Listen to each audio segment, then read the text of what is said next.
Comes the prerequisite number 7. That's what we call decision.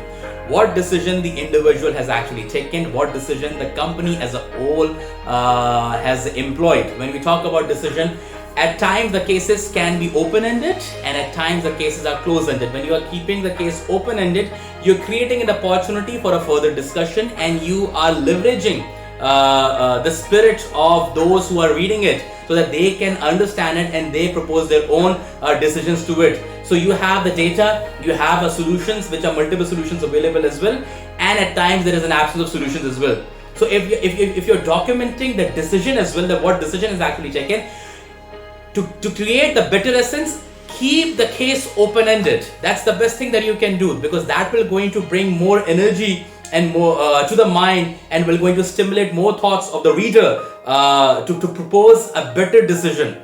All right. However, when you are writing down the process case, so in that situation, there is a leader. There was a one person who has a journey following the further processes have actually employed in delivering the work. In that, you have to highlight the decision. In that, you have to tell, all right, how Imtiaz was actually able to create such an amazing expansion and giving services at such affordable prices. All right, how Food Panda is able to deliver services in such a way that everything that we want predominantly is available at the reach of our thumb. That is it. So when we study these kind of cases, in that it is imperative, it is important, and it is chief that we highlight the decision. Otherwise, my suggestion to you or to all the aspiring case writers, keep your case open-ended.